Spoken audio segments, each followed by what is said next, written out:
Welcome back to the PricePlow podcast. We're here with Chris Waldrum today on episode 91. It's April 10th. I'm here with Mike, founder of PricePlow, and this is Ben. Super excited to be talking. This is probably our, fifth podcast together, Chris? I would say, at least some of them off air for good reason, but yeah. Well, so we're going to start this off by saying Chris is a repeat guest on the podcast. We've had quite a few different enjoyable ones. Most of the time it's about supplements. Every here and there it's not about supplements. So if you're looking for a little bit off-topic fun discussion and Chris or you enjoy any of his work, I'm going to tell you now to go back to episode 69. It was a specific request of Chris's to be on for that one, and we allowed him to just go wild for the 2 hours. And I think it's one of our highest viewed podcasts at this point. But today we're actually talking about Chris's entrance to Nutrex Research. He's now there as their chief marketing officer. Is that? That's a pretty good title. Call it that. Yeah, brand. Well, let's go even further back. We got to backtrack to the sale of Inspired Nutraceuticals. Yes. Chris's former brand. So, Chris, I know you probably can't tell us everything, but can you tell us everything? Yeah, just about. I mean, I could give you as much details as you want, except for who acquired the company. Everything. Yeah. Everything else. Yeah, everything else. Yeah, start from the beginning. So you were around 2014, 2015 you started, and then I guess you can skip to the sale or whatever you want to say, but it's been fun watching you. So that's all I was saying. Like the original Devastate pre-workout opened up a lot of eyeballs, let's say, and was a fun time. We've been following you ever since. So it's been an honor to kind of watch you grow and progress here. And here we are together, the three of us with millions of people watching this. Really, everybody watching it, stay tuned till the end because we're going to get into some weird shit. It's so funny you mentioned 2014. The first product that we launched was a fat burning capsule. And, me being the idiot back then, I didn't really do any market research. I just saw that Synergism worked really well and it sold, 200,000 bottles a month kind of thing. I'm like, man, that's really cool. What if we do a fat burning capsule that's backed by science? And this is before income or dopamine was really popular. And I was looking at these kind of clenbuterol replacing compounds. And anyway, so I started formulating this product, which I was very, very proud of, and had a choline source alpha GPC inside there mixed with these other, fat burning agents. And I was like, man, this is going to sell millions. I'm totally going to make it to the big time the first year of my business. And this was a couple months after I left Dymatize, which I was employed for 3 years as their West Coast manager. So I formulate this capsule and I start going out to accounts, and I knew all my accounts because, we were crushing it with Dymatize. And I thought that everybody that I supported for the 3 years was just going to be first adopters. Go, Chris, you came out with something. I'm going to support you because you supported us so much. And to my surprise, really, I guess I was that naive. Nobody wanted to support me. They just thought I was an idiot leaving such a good company, established company, to do my own kind of pipe dream. And it was a really, really good positive wake-up call because it just showed me, the type of endurance I'd have to have as an individual to be able to continue through an onslaught of closed doors and whatnot. And to all the companies out there, don't launch with a capsule burner. Maybe it's much different these days, but that led to Devastate. And the first Devastate we launched was with amp citrate. And it was 4 grams of citrulline, 2 grams of beta-alanine, 200 milligrams of amp citrate, and 200 milligrams of caffeine. And that was just the golden ratio, like the Fibonacci formula of the matrix, because everybody we sampled it to was just, because this was right at the tail end of DMAA. And so everybody's desperately searching for replacement. Came out with that with the amp citrate, and it just hit the ground running. People started hearing of Inspired, and at that time we were really like a hardcore company, and we kind of evolved out of that. But it worked for us in that initial phase. And the next Devastate was Devastate Black Diamond, and that's the one that really started making waves because it was at the tail end of 2014, early 2015, where I think Jim Sapani launched at the same time with his pre-workout. And in retail, it was pretty non-existent, so we had a huge opportunity there. And I remember going to stores, doing demos, and seeing other reps, and other reps was like, dude, you're making people fucking pissed. Like, other companies are pissed because they see what you're doing to the formula. And back then it was groundbreaking, and now, it's beating a dead horse. But at the time, these reps would approach me and be like, what are you doing? Why? why are you putting this much in? Because there was no product with maybe like over 300 grams total in that weight inside of a pre-workout. So people just looked at me as this, big jerk off trying to mess with everybody. And I was just kind of following the trend and seeing the evolution of where everything was going.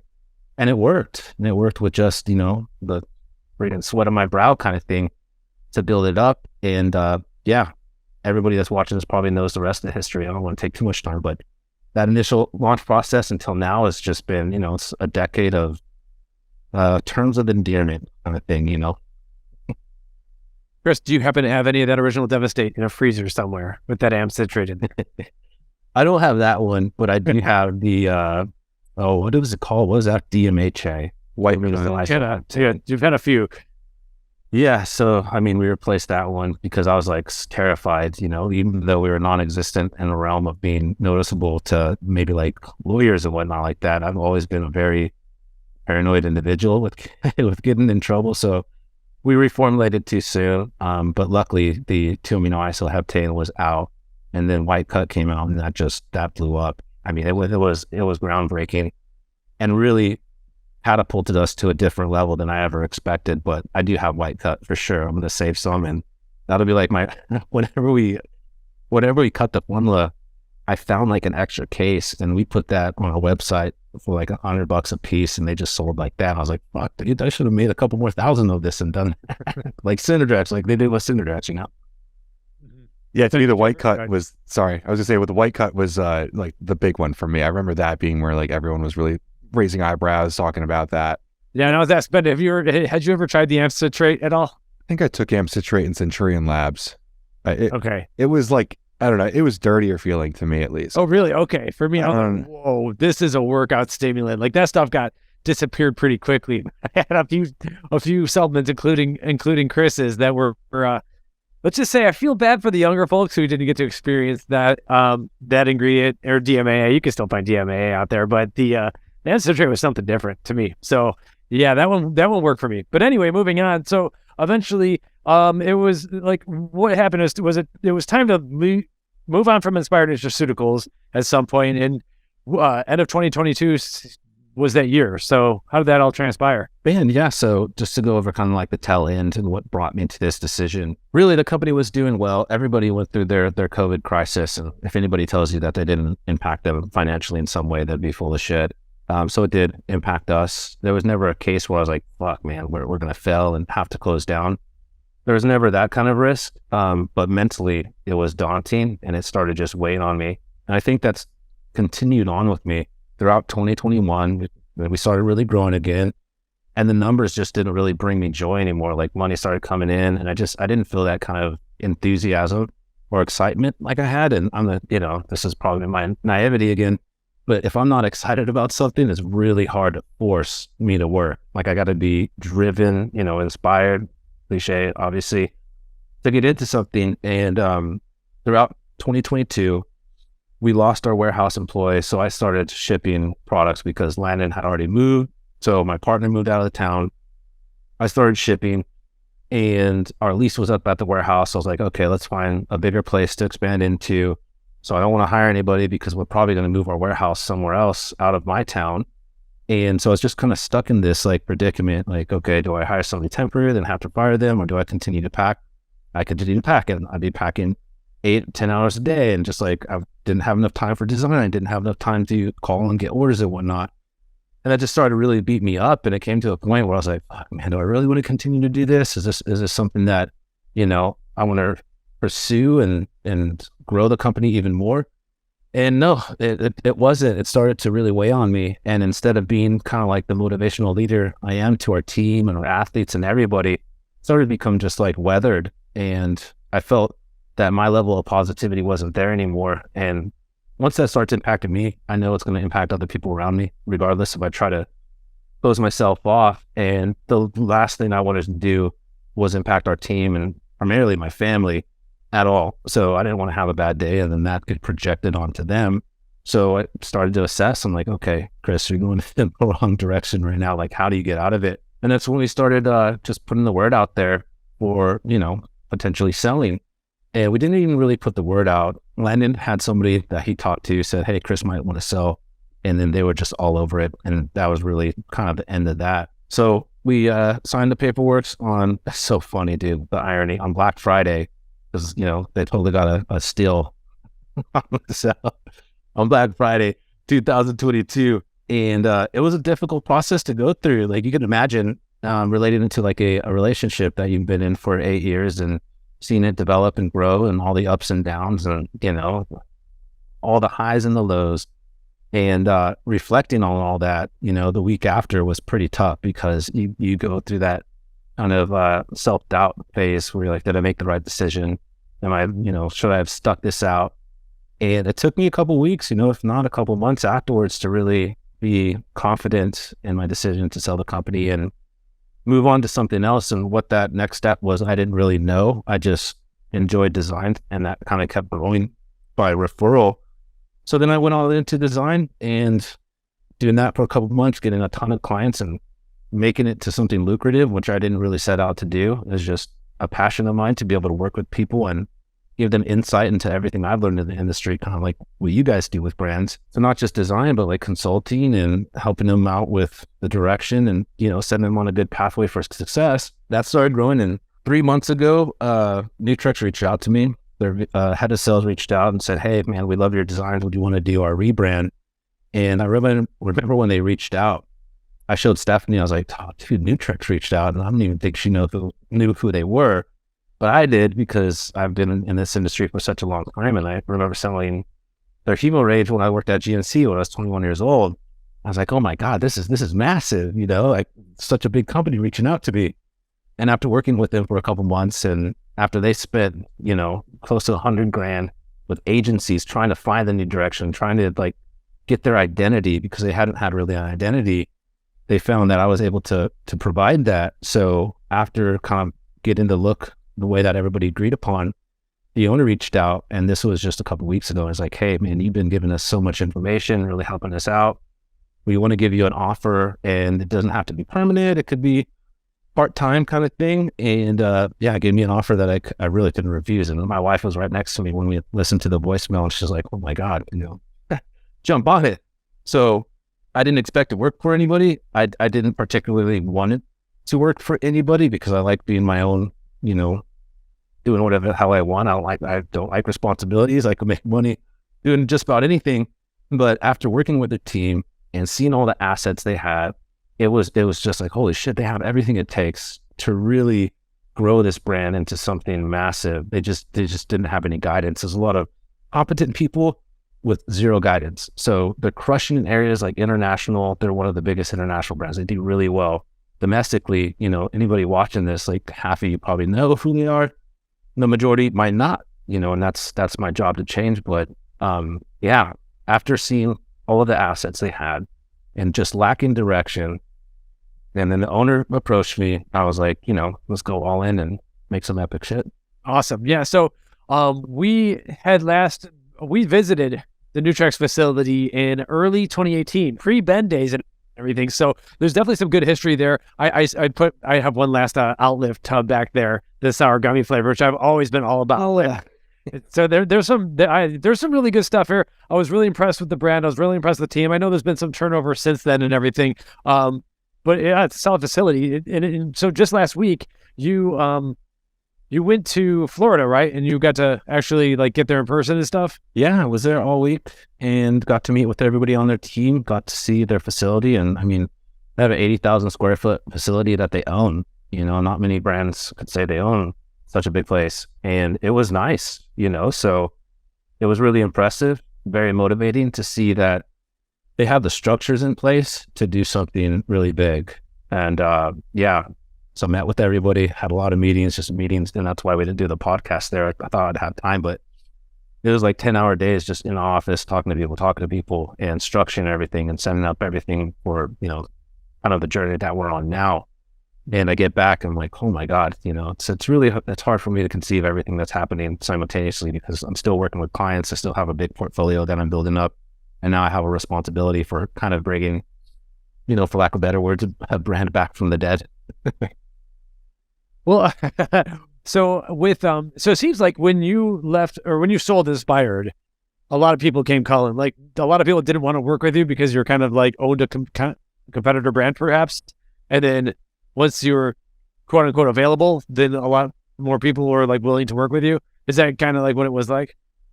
Yeah, it's you know, I when I sold the company, I was going to take a couple months off just to kind of be like a lazy piece of shit and really play the guitar, get back into art, and do stuff at my own pace. And Rob reached out, so I started working with Apollon. And I mean, he, you know, he's given me such a good platform to showcase my abilities, and his trust in me has allowed me to grow as an artist. So it's just one relationship with Apollon I'll always be grateful for. But other brands that maybe were apprehensive for whatever reasons, and I could kind of understand thinking I'd steal their IP or something like that, which I wouldn't. But I get the apprehension, started coming out of the woodwork, and all of a sudden, you know, working with a couple clients a month, turned into 10 clients, turned into 15 clients, and now it's 20 clients that we have every single month, brand new clients, not old clients, but brand new brands that are launching, not just within our industry, outside of the industry, which is really exciting. And so it started to become to a point where I'm like, I need to build a team. And then that's when I started working with Liz Ritchie, who her Instagram is Ritchie Design. Anybody, you've seen her products all throughout the industry. She does a lot outside, but some of her designs are just the best you're going to see. And I know you two know who she is too. But I started partnering up with her, taking on more clients now, figuring out how to be able to expand this team. So it kind of put me in the situation where I am right now, where it's like, okay, do I sacrifice growing this branding agency to help grow Nutrex, or could I balance it out? And I'll tell you, you know, working 12 hours a day is just not sustainable. 12, maybe even 14 hours a day. Some days go to the gym and then I work, you know, until late at night and whatnot. But yeah, doing design for people is just the shit. And eventually, you know, us and PricePlow need to do something, because there is synergy between that. Yeah, I've been wanting to put together a little one-stop concierge service for a while. I think that's for me, that's something I've always envisioned in this industry, like a one place that you go to where you can get Chris, you can get Mike, you can get Ben. I think that it's been inspiring to see someone like yourself come out into the limelight and everyone be okay with it. You know, when I first started consulting, I was worried, not that people thought I would steal artwork, like in your case, but just as a person who's known, like having business with multiple different entities can be tough, because it seems like everyone hates each other in this industry at sometimes. Like there's always some sort of estrogen fueled drama going on, and being able to navigate that is it's a very specific skill set that, Chris, you definitely do very well. I definitely hope someday I can do it as well as you do. Yeah, you guys are put in such a different situation because, you know, and being like a news source, you want to be as honest and raw as possible. And at the same time, that makes you extremely vulnerable to other people's critique, which aren't necessarily founded with any logic at all, but you have to deal with that backfire. And one thing I hope that you two maintain is to stay on course and never adulter your message to people because of what somebody else might think, because the consumers, our customers, deserve real fucking data. They could discern from themselves after they get that data. It's just like with any national news organization, like their sponsors are going to dictate exactly what they say. I hope you guys stay, you know, like you are now, just raw and honest. Yeah, I always felt like, I always felt like, you know, we bring up journalistic integrity a lot. I think it's the closest thing to what PricePlow does when people bring that up. But like, it just kind of like with yourself, like having a personal brand, I think people relate to that more. And so kind of bringing this full circle is like that personal brand of who Chris Waldrum is, that is transferable. That goes, if it goes to Nutrex, it still maintains, hopefully, its personal brand status, just like we do, no matter who we work with. And I think that can be a little bit more powerful than, you know, just being an employee at a company. Well, 100%. Yeah. I mean, people want the honesty, and they could see through bullshit faster than ever. And unfortunately, you know, the mechanisms of our industry, or just throughout social media, are built to be able to call out people. So it's great. You know, the bullshit comes out there, you get buried in it, and now you have to go and, you know, pull yourself out of it. So it's better to just not bullshit in the beginning. Yeah. And be honest, regardless of what feathers you might ruffle. Yeah. And I think that to me is much more powerful than just being a news source. Like I was saying, I think people always default to talking about journalistic integrity or like, you know, whatever, but like being a person and your content or your contributions being personal, like things that you give to the industry, I think is powerful, and I think that means a lot to people. We definitely we act as a news source for sure, but in many ways, Mike and I just feel like people who are trying to get something done here, and so I think of that kind of as a personal mission, and I kind of see a similar thing in what you do with art. I've seen you criticize the industry for designs or lack thereof of designs. I think it's cool to I think one of the best things that we've done is create community instead of just throwing news out there, because it's easy to just report on things that are happening and just continue to go on and on about citrulline and beta-alanine and all. It's there's nothing wrong with those ingredients, but like it's obviously a lot more compelling when we're talking about new things going on, or things wrong in the industry, or things wrong in regulatory, and what we think would be better about them. Anyone could just be a really cool marketing firm, but to be Chris Waldrum, who's trying to get something done with marketing and design, I think is more powerful. With it, man, like you said, the power is in the nuance. For sure. That's the magic. I want you to define what was Nutrex Research for us, and when you're having these conversations with the employees at the brand, like, how does it go? What do they say? What do you think? Like, tell us, first off, educate some of our listeners about the company itself, but then, like, how does this, the brand therapy go? How do you start pulling it out, and how, like, you're using your words, how can we bring it back to life in ways that people want to talk about it and like endear and admire it? Yeah, so man, that's multiple questions. Yeah, sorry. So yeah, who's Nutrex Research? Like, let's talk about like when you and the employees of the company and the owner, of course, talk about this company. What is this company? Who are they catered to? Like, what is their vision and their dream and their statement? Yeah, so that's one thing that I'm still in the works of identifying. But if you had to boil down what is Nutrex, Nutrex is a company built by people that really care about what they do to provide the best customer experience. So without getting too far outside of like the brand identity, Nutrex, it's built with real people that work their asses off, and getting to meet them and seeing that was really motivating to me. And that's one thing that hasn't been shown at all, because you see Nutrex and like it's a corporation. A successful corporation that doesn't look like it really cares about the consumer. And that isn't the case. They do. And their customer service is phenomenal. And talking to them validates that. But I don't see that. And I put myself in other shoes of the consumer, and they just see it. They're like, oh, they just, they got some cool products and that's about it. But there's nothing really relatable. So my whole goal is to make Nutrex as transparent as possible, to show people all the inner workings in it that go into this final product, and taking people through that journey. And just like you guys do, and this is why I think you offer so much too, is just breaking open the machine so you can see all the mechanistic values that contribute to a whole. And that's what I want to do too, is just break open a massive corporation and show that's built by real people that actually care, that are contributing a lot of time. Ensuring the customer experience is the most prioritized thing. So outside of just the identity alone, it's just, showing that transparency and vulnerability of all the inner workings that make Nutrex such a phenomenal company.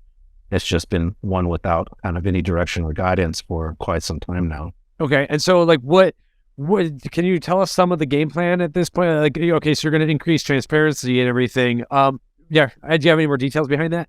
Nutrex started out as a very like edgy brand. If you go back to like the original Hemorrhage and Lipo 6, and I was back, 20 years ago when I was around, it was all print advertising. Look at the print advertising, and you had Dennis Wolf. He's like 260 pounds with zero body fat, just phenomenal physique, not really relatable, and the girls they had, beautiful ladies, but not really relatable. So they were really built off this hardcore premise of just like in the gym grittiness. So what I would like to do is just bring it to the modern era of having these relatable athletes that are more personable, that our customers could identify with, while still keeping that edgy but not cliche appeal. And not to reference other brands on this, but it's kind of what Redcon 1 has done really well at, where they are an edgy brand, but if you look at their products, the products are efficacious. I know a lot of people have their conflicting viewpoints on it, but from an outside perspective, it's a very legitimate company. Like their product's great. So Nutrex is in the same way. Like, it's still gritty. It's still getting inside the gym, trying to optimize your workout, optimize the individual that consumes the products, but having like the most efficacious doses, and I know this is like so played out. I'm not going to say clinically dosed, even though I just did, but the products are stacked. And there was a little time period, it was about 5 years ago when they did the clinical series, and they had a post lift. And this is back when like HICA was really big, and they had post lift with 20 grams of cyclodextrin, 2 grams of carnitine tartrate, and 2 grams of HICA. And it's just like, holy shit, like that never been done. Like if somebody launched that these days, maybe not with HICA, maybe with something else, it would be a dope product, and the same thing with their outlift, the clinical behind you. At the time, it was like, wow, this is really advanced. And since then, since they started to really target international more and grow that market and take off their focus of domestically, it's been more, how could you optimize for international, which means like you got to get to the regulation, you have to have a certain price point. So you see the reconfiguring specifically for international because that was their bread and butter, which from a financial standpoint, like if you're crushing it there, I totally get that. But what happens is domestically you atrophy. And every brand will tell you this, your relevance domestically is going to translate throughout the globe. If it's really cool in America, chances are that, United Emirates or someone in the Middle East is going to want it too. And since they haven't, there's just so much more potential now. So when they brought me on, they're like, Chris, make us, and I'm totally getting off topic, I'm sorry. Chris, make us relevant domestically. And yeah, anyways, so grittiness, efficacious dosaging, awesome flavors, and yeah, there you go. Yeah, I really wanted to bring up the formulas because it's usually all I talk about, but also because at the time, Nutrex, I remember 5 years ago, like during that big craze, they were putting out bangers, like, outlift, post lift, like they were all just big scoops, just the right ingredients, no bullshit. Like, honestly, you bring up the HICA, I forgot about that. Otherwise, I really didn't think there were any bells and whistles to Nutrex. It was like literally just what we know works, and it was cost effective too. Like it wasn't like, Jim Stepani was charging an arm and a leg for his gummy bear equivalent stuff, but like these products were cost effective and they worked really well, and they weren't screaming it from the rooftops. It was like almost like a well-kept secret in brick and mortar. I really thought they were doing a good job. But every time I remember I met you at Sups in Wisconsin. I remember like they've sold a lot of Nutrex. And it was something they were very proud of. And at some point it just became more corporate. And not that they stopped doing innovative things. I remember their IsoLift was one of the better tasting proteins for a long time. They were using C Advantage in that to make it nice and creamy. They've done a lot of cool things over the years. But it's funny to me because like those, like Outlift itself, I feel would do very well in 2023. Like if you put that on TikTok and showed it to a bunch of ingredient kids, like they never talked about it. But if you did talk about it, via TikTok or whatever, I felt like a lot of companies would have liked it a lot. I'm sorry, well, a lot of like TikTok kids is what I'm basically getting at. It's like this whole obsession with ingredients. Like it's ironic because 5 years ago, Nutrex would that brand then would fit in great right now. Yeah, and that's so it's a resurgence, of getting back to kind of the roots and being able to communicate that efficiently. And I mean, how many brands out there right now have amazing formulas? Probably 80% have very high cost of good formulas, and guess what? It doesn't fucking matter because they don't know how to communicate it to people. And you see other brands, I'm not going to mention, but they have okay formulas, but they do extremely well at communicating to their audience and targeting, identifying their audience. So Nutrex has had all the assets. They just have not had that identity. And it's impossible to start to segment your audience, develop different archetypes or characters inside that audience if you don't have your own identity. So on top of like bringing back the formulas, which all the new formulas I get to formulate with their head formulator, who's a genius, and I wish he wasn't so soft-spoken because he'd be a really good guy to have on the show. He's phenomenally smart. But all the new formulas are going to be, man, I'm trying not to use any cliche overused words. They're going to be dope-ass formulas that work. They're going to taste good. They're going to make you feel really good. And it's really getting back to the customer experience. Like how can we best benefit our customers on multiple platforms and not just inside the gym, and really utilizing a lot what I learned throughout Inspired, transferring over to Nutrex, who has just such a bigger customer base. Yeah, even so with the formulas, sorry, I was going to ask real quickly, Outlift is a flagship pre-workout.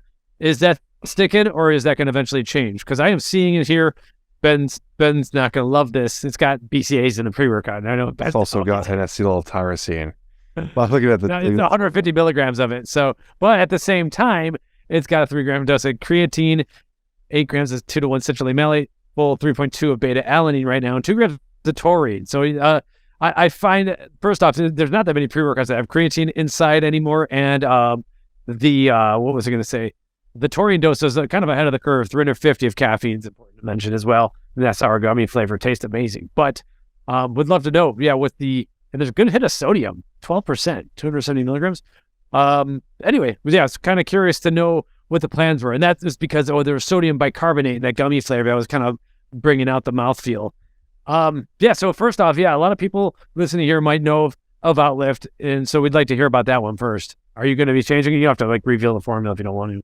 Yeah, no. So they have 2 Outlifts. They have Outlift Amp and then the Outlift Clinical. So the first launch is going to be Outlift Amp. And I might as well say we're going to launch a really cool fat burning pre-workout. And initially I was like, wow, why are you going to do that? I don't know if it's going to do well.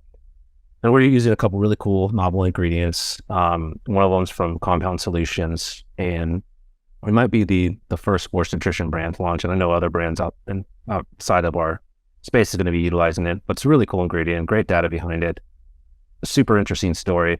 So it's going to be relaunching the Outlift Amped and then the fat burning kind of pre-workout. And then from there, it's going to be kind of modernizing all of the formulas that they have right now, like Niox. Niox used to be a cool formula. Now they're just using arginine nitrate inside, which isn't necessarily bad because, I love nitrates and everything, but we're going to bring a really cool spin to that. ISOFIT, I didn't even know how good it was until they sent me out a package a couple months ago. ISOFIT is one of the best tasting proteins I've ever had. I was surprised because my expectations were low. They sent me stuff and I was like, okay, I know I'm going to have to rebuild everything. So, I'm expecting a swing and a miss.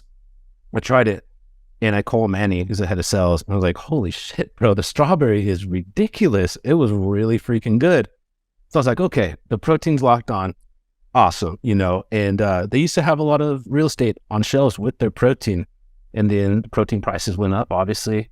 Everybody's protein prices went up. It went up so much that, I cut off Protein Plus and Inspired because I couldn't justify selling a product just exponentially higher to my consumer. I was like, hey, just go buy it from Costco at this point. I don't want to feel like I'm ripping anybody off. But now their protein prices are really good. Their volume on their protein it's ridiculous. Like if you saw how much protein they sell, it's like a holy shit moment. So they get really good pricing. So we're going to expand out the protein line. The EAAs, we're going to be updating the hydration aspect of it because I think there's a lot of dope EAAs, but they kind of underdose the electrolytes, trace minerals kind of thing. So ours is going to be very robust where it could be a hydration formula in itself. And then getting into the more complex stuff, it's going to be kind of like the anabolic stuff. They have a product called Anabol right now, and it does really well on Amazon. I can't believe how much they're selling on Amazon and brick and mortar, and not even just brick and mortar, but Vitamin Shop or GNC, it's non-existent. So it's going to be modernizing everything in the spin. To the people that are watching, you can go look at the Inspired products, modernizing in a way that I did to those formulas where it's not just going on Examine and picking out like a handful of things and just doing the quote unquote clinical dose.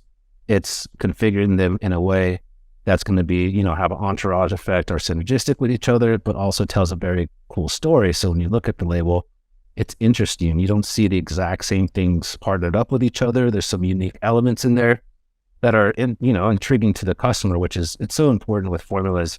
And you guys know this too, is, a formula is another chance to be able to tell a story of a product, not to just make something that's going to work because that's the ultimate goal. You don't want to be selling, snake oil, but having a formula where it's like, oh man, that's really interesting. And how these two elements really play off of each other and why there's no redundancies inside here. We're not using like L-Dopa with tyrosine or something like I see everybody do, and they could compete with each other. And so using little things like that. And it's tough launching with the pre-workout because it's so saturated. But when you guys see the formula, it's for what I can do, which is another thing I'll get into. It is as developed as I could get. And second part to that, what I can do, they wouldn't let me use citrus aurantium. They wouldn't let me use like anything. So the owner is very strict with all ingredients. The edgiest ingredient we use is alpha-yohimbe, that we're all seeing and whatnot like that. But everything outside of that, so I mean, technically, you could consider us being close to like every product compliant, I think.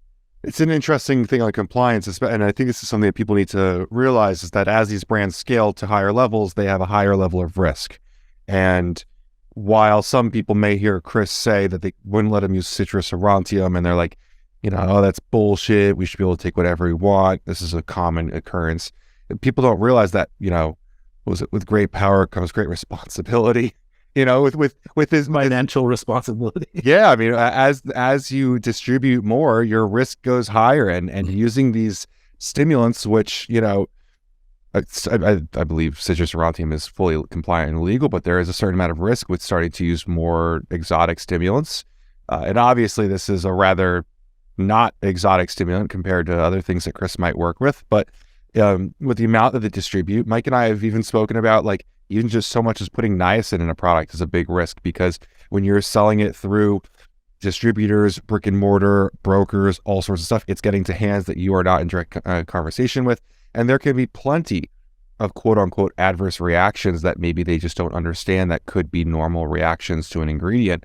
And so maybe they're trying to, stay away from all risk and have a very safe opportunity and experience for these consumers. And that, to tag on that makes sense, because Chris maybe was at a low risk of getting Inspired Nutraceuticals, Chris at a low risk of getting a warning letter on DMHA.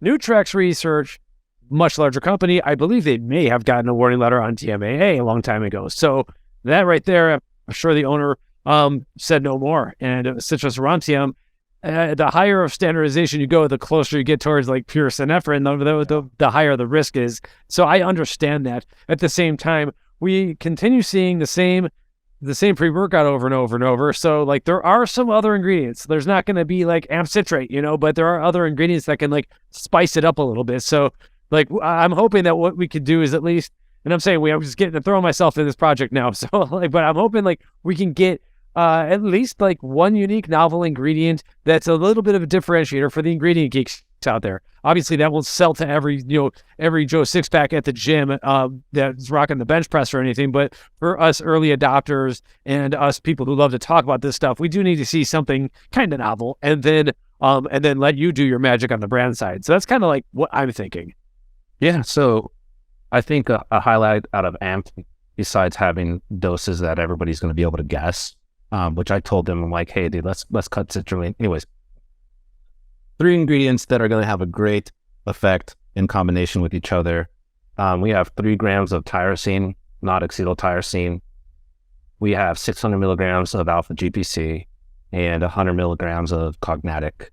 And that's on top of other, I guess the only other stimulant we have in there is caffeine and yohimbe, but other ingredients that are also going to kind of, give you that overall experience. So for what it is, it's going to be a really cool comprehensive pre-workout. I mean, really, like 3 grams of tyrosine with alpha GPC. Please don't break it down until we launch this. Wait a year before you guys go. People that aren't watching this, watch the video that they just posted. Anyways, and plus the, what it used to be called neurofactor, and we had in FSU 2 grams of tyrosine, 100 milligrams of neurofactor, then 500 milligrams of lion's mane.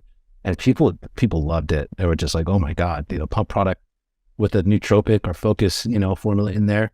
So this is going to be, it's not a super high stim product. There's 350 milligrams of caffeine inside of it. So it's not going to blow your head off or anything. But for the normal person, which I would kind of categorize myself in that wants to have a comprehensive, good focus, good feeling pre-workout, it really is going to check off all the boxes. Chris, you're not normal. we have a really cool hydration blend in there too, which I think it's so funny. Like when I started developing FSU, that was like, I remember I was at the Olympia and Doug Miller was there and I was trying to get into his stores and I meet him. He's like, oh, I know Inspired. I showed him the formula. It's like, Jesus Christ, was it like $14 cost of goods? And that just shows you where the industry was at that time, because $14 was high and now $14 is like, man, you got to steal. It's that cheap, Let's push up the barrier to $19 and see what we get out of it. Anyways, I remember showing him and he was just like, oh my gosh, like, dude, this is really dope formula.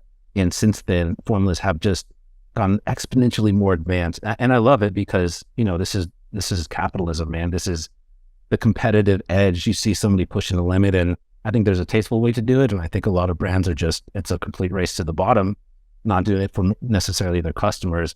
But yeah, anyway, I got totally off topic there. Sorry, everybody listening. Squirrel.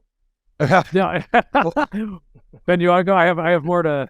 No, this is funny. The only thing that stuck in my head from that was that he called it cognatic, and I've been wondering for a long time how you say that word, because Futureceuticals doesn't speak to us after I debunked S7, and sorry, Mark Snelling isn't there anymore, so I can make more jokes. I called them the other day, though, because I was asking about, just so everyone knows, there is a all-natural organic neurofactor, but they pronounced it cognitique. That's how I had it in my head. Yeah, I thought that was just completely wrong, though. It's cognitique. Like, the emphasis is on the end.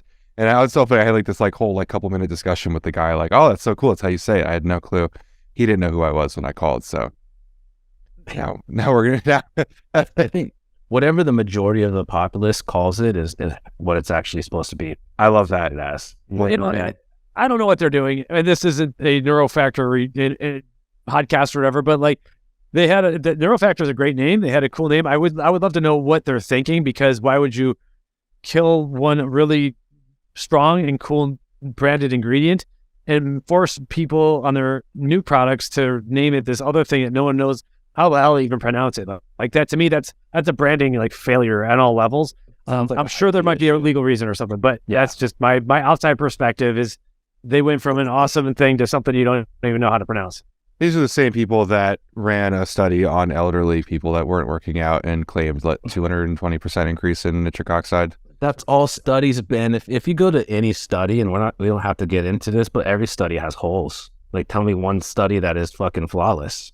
University of Arkansas, citrulline and nitrazine. I have no clue. That's just the only one that came to head where I was like, oh yeah, the alpha GPC study. Well, yeah. If you give me a study that wasn't backed by somebody with financial interest, I'll believe it 10x over anything else. University of Arkansas, nitrazine. Nutrition 21 didn't even know how they got the raw material to run the study, which I thought was rather concerning that they didn't know the supply chain getting there. But it does happen very infrequently, and it's almost never happening in supplements without any sort of backing, for sure. Yeah, and that's with any study, though, right? Yeah. Okay. So we're talking about branded ingredients and everything, and some cool stuff you want to formulate in. We're talking about high cost of goods as the cost of goods get bigger and bigger. And as it stands right now, the U.S. dollar is still relatively strong. You have a big international audience. Yeah, here we go. Right now, hello from the future, where we are now buying dog food for our children. No, I'm kidding. So we're on the second hour of the podcast. We're about to run this. You can see everyone we're veering off, but I'm trying to keep this business a sense. So okay, you have a large international audience. The U.S. dollar is still strong. $14 cost of goods or whatever it is. That's cool here right now for now or whatever. But you have I presume there's a pretty strong Latin American audience and customer base where they can't afford $50 US dollar pre-workout for the most part. So what is the plan with that? You have this international base. Do you split off into two different product kind of groups, or what is the plan there? Yeah, that is really tough. And I didn't even know the numbers, and this is coming from international, and I believe it's in Mexico, the average monthly salary is $150. And you're selling a pre-workout, the store sell it there for $50 to $60. So now you're talking about 33% of your income is going to one product. So how is that even possible? And a lot of these countries will sell it by the scoop, because they can't afford the whole container. But to go back to it, and that's one difficult thing. How do you formulate with such strict parameters? Because these products do have to do well internationally too. And so far, Nutrex, with their buying volume, they do get really good pricing. Now I get to see what it looks like when you get 50, 100,000 units kind of thing. Whereas with Inspired, I get 5,000 units or something. So that does help quite a bit.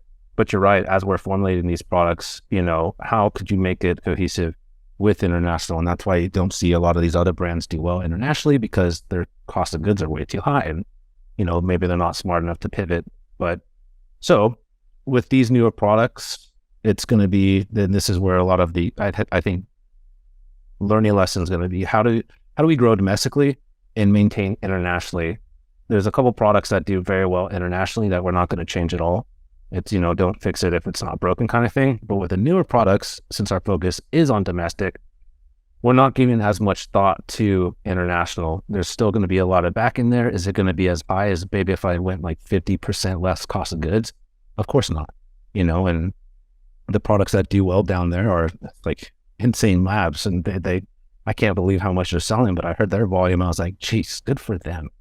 Anyways, so, that's kind of what you got to compete against, and it's impossible to do that. And nobody gives a shit about the robust formula. Nobody gives a shit about anything efficacious. It's just, 1,000 milligrams of caffeine, and that's going to do extremely well. So with the new products and bringing me on, my sole focus is just how do we become relevant domestically? And the only way that you could do that is providing a quality product. And the majority of, at least your audience, all of your audience, the majority of the populace now kind of knows what a quality product is.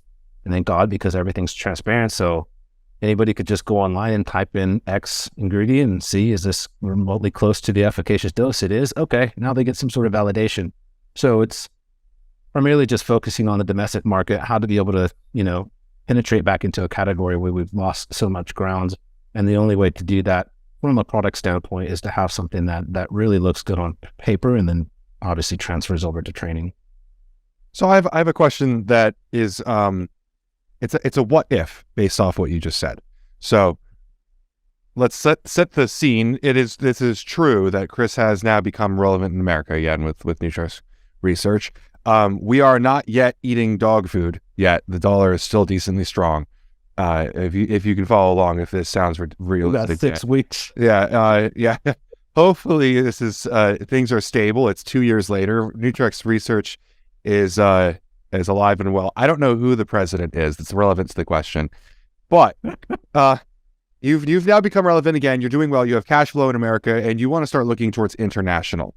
You brought up a really interesting point that in my travels outside of the U.S. for supplements, we found that people don't make a lot of money, so they can't be buying super expensive pre-workouts.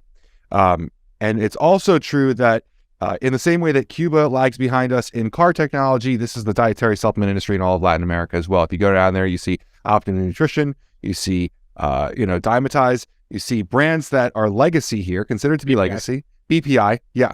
You see like legacy brands here that, most people have kind of moved on from, but used to be very, very popular. They're kind of still in their prime in these other countries. And it's really difficult to bring out anything innovative to that area. Do you think it's possible to have Latin America specific innovation? Do you think that you can go there and communicate to these people, not necessarily these things are popular in America, but do you think you can go to those markets and change those markets? Yeah, I mean, it's just like with any other evolutionary plane. It's inevitable. It's just, what does that time frame look like? Yeah. Because my question is kind of like skipping the part where it happens in America and then happens in Latin America. Can Chris Waldrum, because you have a good pull in Latin America and everything. Would it be possible? Would it even be a good idea to try to capitalize on that down there? I think the engagement needs to start here, and to go back to like the other countries, like the brands that you just named, they're the conglomerates. Being on top would be Optimum Nutrition, Glanbia. They're the ultimate kingpin that nobody will ever be able to touch. And I say that just knowing the numbers, it's ungodly, like cartel level numbers. Good for them. They worked hard for it, and they have absolutely no reason to innovate anymore because they're solidified in that place. But what happens when these people become complacent because they're used to the food being on their table?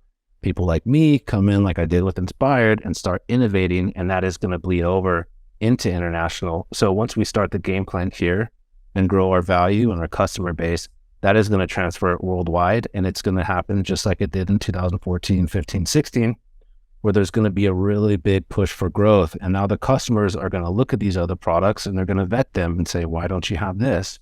So it's going to be a responsibility of now these other companies to play catch up.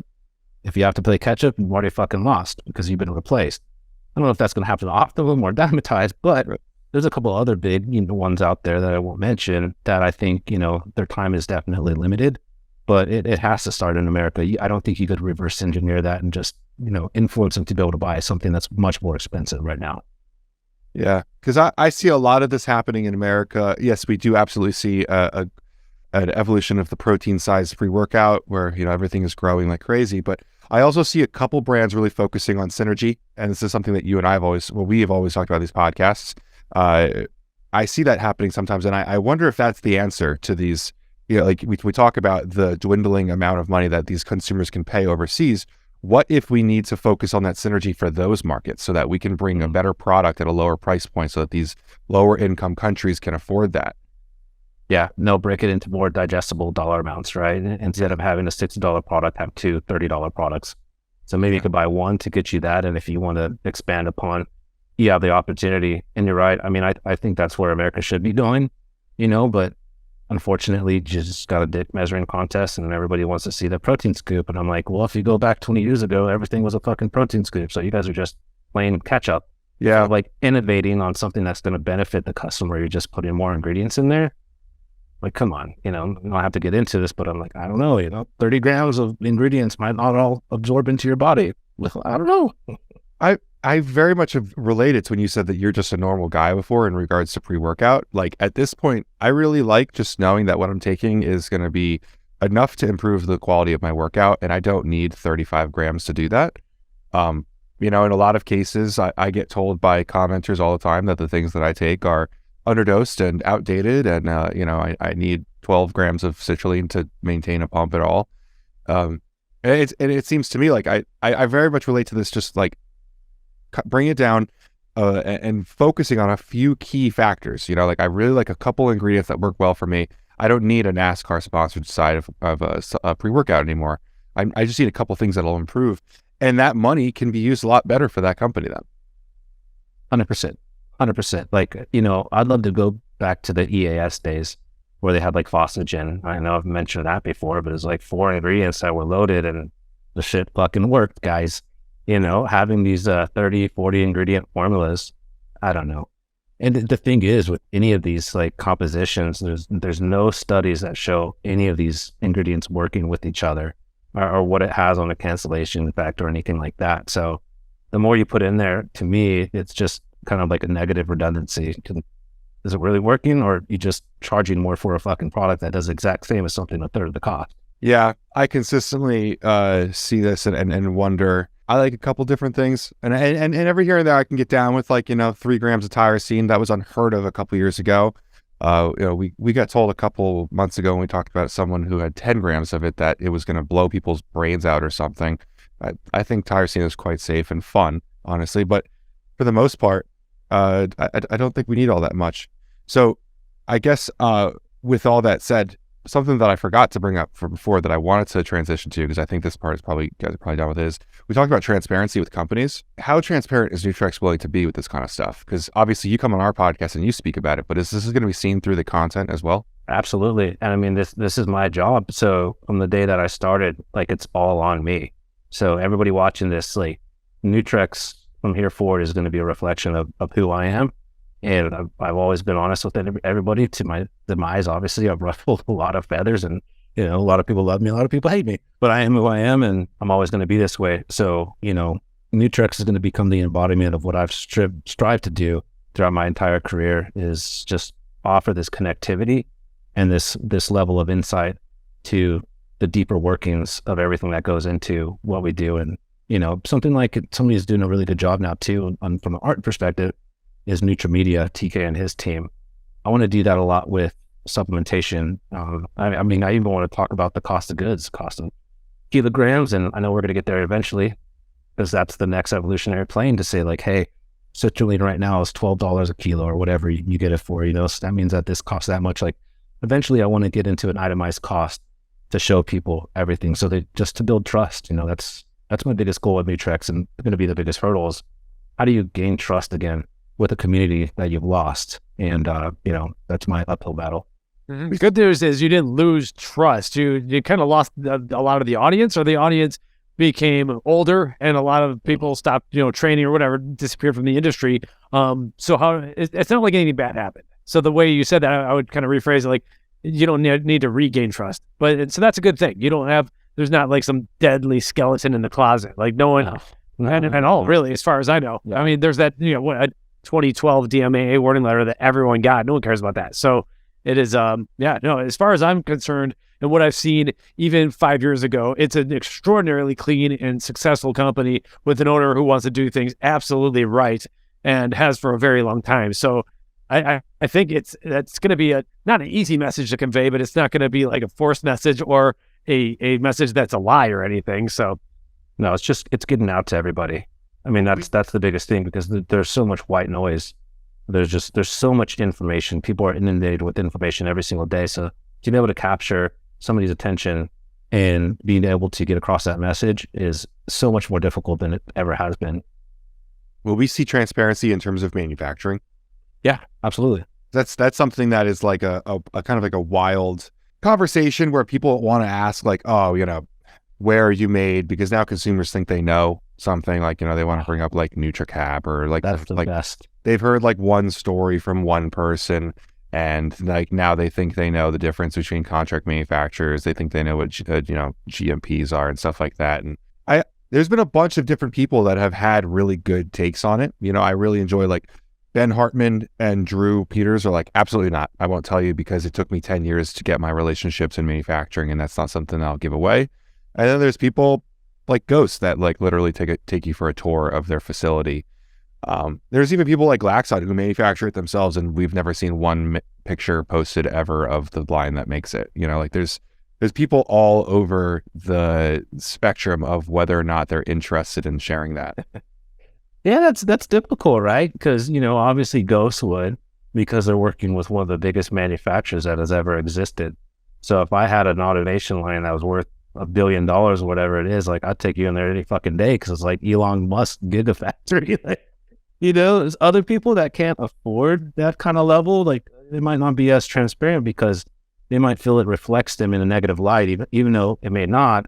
But if the consumer doesn't know how to discern manufacturing, they might take it in a negative way, and then that reflects to the brand too. So you do have to be careful, you know, how you navigate that. I wouldn't have a lot of journalistic integrity if I didn't follow that up by telling you they were the first customer of Armada before they were big. So yeah, I totally agree with you. Being able to show Armada is not a cheap novelty in itself, because you're able to show off, like you said, the gigafactory for sure. But I've also found that with, you know, again, with that ranking comes more risk.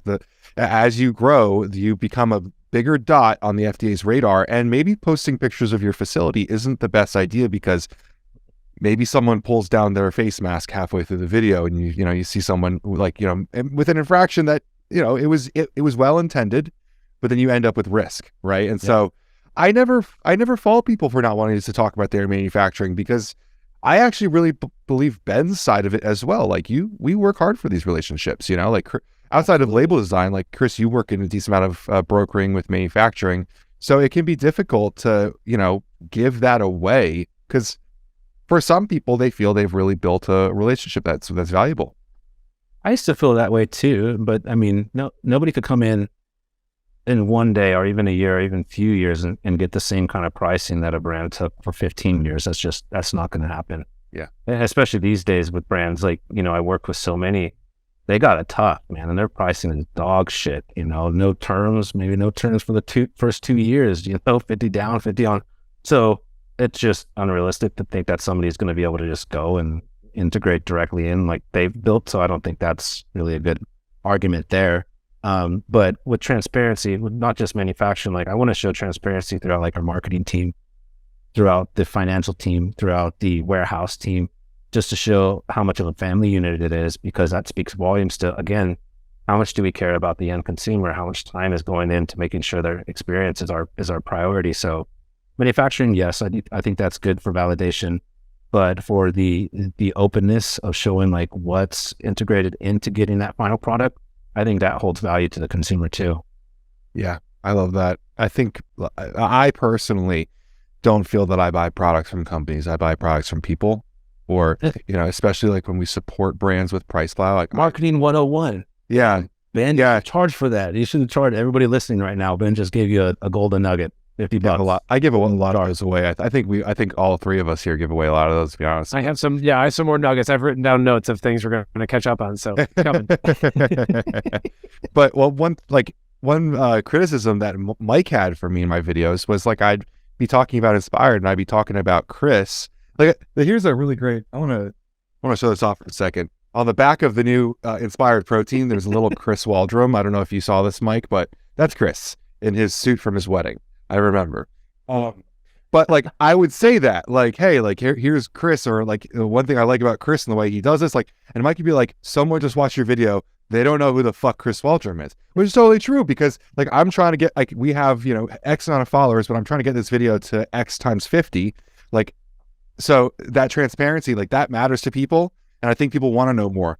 If that's one thing I've learned, like, in the last couple of years about like the community that we've created and stuff, is like people watch our podcast and like, wow, I'd like to hang out with Chris Waldrum. Like that matters to a lot of people. I think so. Absolutely. With regards to that, like, where I didn't understand, I actually learned when Blackstone Labs was in its heyday and Aaron and PJ were buying, renting Ferraris and Lambos and all that stuff. I couldn't believe how people are still like supporting the company, just because like I would want a discount. This is PricePlow coming in, I'd be like, okay, if they can afford to buy Lambos or even rent Lambos, then they're charging me too much for myself. That was what like my tech geek Mike PricePlow thinking was at. Whereas I didn't realize that, and I kind of learned at that moment that actually people were happy to support them because that was like their people. And like if you put yourself out there, you're going to find your people. And the Lambo people are obviously going towards Blackstone Labs. They also had some other products in the market that may have contributed to it. But it's like, I realized though that you put yourself out there, people know you're going to profit a little bit as a company. It's the whole plan. But they want to know who the person is that's going to take this money and what are they going to do with it, to a degree. And if they're disgusted by what they're doing with it, then they're not going to support your company. So, and if they like you a lot, if they know that like you like to plant trees and stuff, I like to plant trees too, then we have some synergy together. And now I'm getting hooked into you as well as the product and the company. So I that's one thing I learned from Aaron and PJ. Whether I agreed with it or not didn't matter. It's like it kind of worked in that favor. So that's something that we'd like to see a little bit. And I honestly do hope that Nutrex isn't buying Lambos and Ferraris. But if you do, then you got to do you, man. Yeah, no, I mean, no offense, but I think that's like a rap culture mindset to portray yourself as something that you might not be at that moment, but perception creates reality, and then that manifests into it. And I understand all of that. It's never been who I am. And as I've acquired items or gotten nice things, I never liked to show people, because when I didn't have these items, there would be times where I'd look at people with assets and it would make me feel a certain way. And maybe it would make me feel like I'm being taken advantage of if I support that individual too. So I could definitely see both sides of the spectrum, but Nutrex is making a lot of freaking money, and the owner is absolutely, loaded. And my first conversation was with him when I pulled up. He was outside in his new car, which is just gorgeous. And it really struck me. No, it wasn't Ferrari. Well, you get a Ferrari. I'm in like cheese ball. I'm out. But no, it's a really nice car. And he's like, hey, Chris, I don't want this vehicle to be a reflection of who I am, because I'm not flashy. And I was talking to Manny, and it's like, dude, the owner was driving this, it was a decent car for like forever, drove the wheels off of it, and they had to like push them, yens. It's something dope, man. You're doing really well, like reward yourself. And he was so hesitant, and when he did, that conversation's always going to stick with me too. He's like, hey, I don't want any kind of materialism reflecting as who I am as an individual. And that really motivated the shit. It made me trust him a lot more too, because like I don't want to be with any, even if you're loaded, I don't want to see you spending money obnoxiously. Like I want it to be strategic and going back into the company, growing the company, doing, like I said, back to the customer experience. Like let's put into that, let's do something. And that's exactly how he was. And I was like, dude, I totally vibed with him at that moment, and it kind of sold me. Chris also bought a TRX a couple years ago, so that I never show anybody. Yeah, I think you had like one really good post where you're like thankful for the fact that you were able to do that. I respect that. I'm not a flashy person either. I don't care, honestly. Like I mean, I'm definitely materialistic in other ways. I think there are some things I'll spend a lot of money on, but cars are not it for me. I really enjoy my I have a normal Ram, You know, like I don't have the ridiculous Hemi, but it's funny. I was reminded of that time that Blackstone bought the front of the Olympia. Remember when they bought like the giant vinyl thing? Put their photo on it. Yeah. What? Yeah. Yeah. And I remember, I think Aaron posted about it like a couple of like weeks ago, actually. And he was like, this kind of backfired. Like, it kind of like, I think that those people that do that kind of stuff have best intentions, because honestly, there's a huge hustle culture. I get that. I don't identify with that at all. Like, I know that half of them are rented. You know, we all know these kinds of things, and I don't know. Maybe I just don't really care for exotic cars. But for a long time, that stuff turned me off to people. You know, like if that's the stuff you're posting, like I don't like that. But there's been a different resurgence of that, I think, in our industry. Like Dom Iacofone owns like fucking like 8 exotic cars, and he flips them and stuff. But like that's a person that, like, you know, he owns however many more businesses than he owns exotic cars. Like, do what you want to do with your money, for sure, 100%. But I think a lot of the time it comes down to how you show it as well. And I think that was one thing that stuck with a lot of people. It's like the gaudiness. Like, if you hadn't gone to Nutrex Research's headquarters, would you have known that guy owned a really nice car? You know, like, it's not all over his Instagram. And I think that is probably a little bit more of a determinant for how I feel about people, rather than whether or not they own something, is how they show it. Yeah, like I'm all about stacking cash, you know, maybe not cash, maybe gold and silver and ammo right now. Yeah. But I'm all about like making as much, you know, like make yours, dude. Fortune and glory. I'm all about that. I think the way that you portray yourselves could either be inspiring to people, or, you know, to not motivate them and maybe have a negative impact. So I always think about, like, I don't care what people think about me, but I always think about how I portray myself. Is it impacting people negatively? And I take that very seriously. For sure.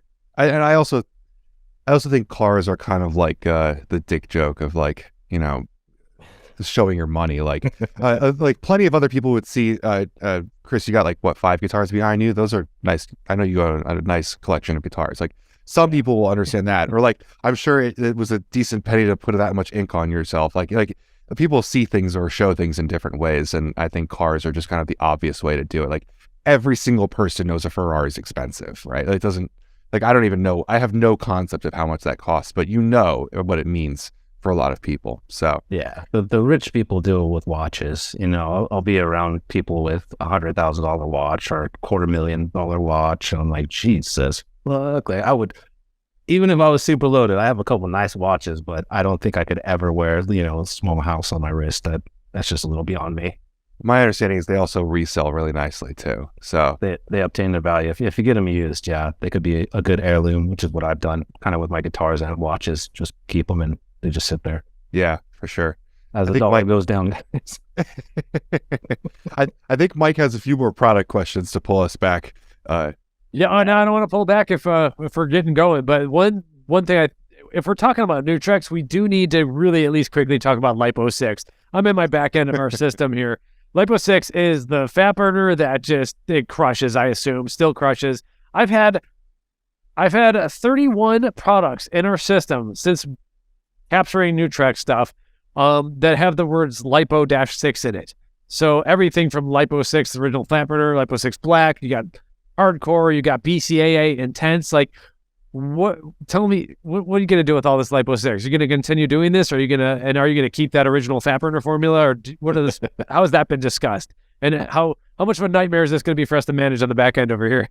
Yeah, man, Lipo 6 it's Nutrex's conglomerate. Like, it is a massive, massive mover, and it's definitely the elephant in the room.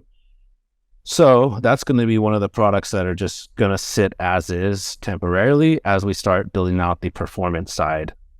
Because really, it's like Iovit and their hydroxycut. They're both their own entity. They each have their own story, and each are uniquely successful. So there's not like, fuck, I'm not even getting into it. Anyways, I'm not really going to touch the Lipo 6 because it is doing exceedingly well, and I'm not going to, jeopardize anything on that end. But yeah, there's going to be some other fat burning powders that aren't going to be called Lipo 6 that are going to be very, very cool. And this is where I mentioned using some NNB stuff, but they kind of gave me free reins, and the cost of goods is a little bit higher, but it's going to be one of those holy shit products where you're like, wow, everybody would really be into this. You too, especially. But lipo, as is, let it do well. It's crushing, making everybody a lot of money. We're just gonna let it ride. Lipo 6 is a funny product because I think I have a video called Ben Kane and the Mystery of the Proprietary Blend or something, and I basically go into Lipo 6. They sent me one with the proprietary blend. I think I requested they didn't send me it so I wouldn't do the video, but they wanted it, so I did it. And it became like a video about like how to look at a proprietary blend and use the, what was it, context clues we learned in like middle school English, where you look at the other parts of the sentence to try to figure out what the word meant. And it worked. Like, that's a good metaphor. Well, because you think about like if caffeine's in the middle of the blend, and it'll tell you how much caffeine is there, so then you know how much more there's of other things possibly. I don't think it's spelled too well for whatever that product. Dude, was. yeah, I forgot about this video. It's got 13,000 views. Oh, people love it because thank you. I'm pretty sure I SEO'd that for a proprietary blend because it at least was educational. Better than the mystery of the proprietary blend. Nutrex Lipo 6 Hardcore.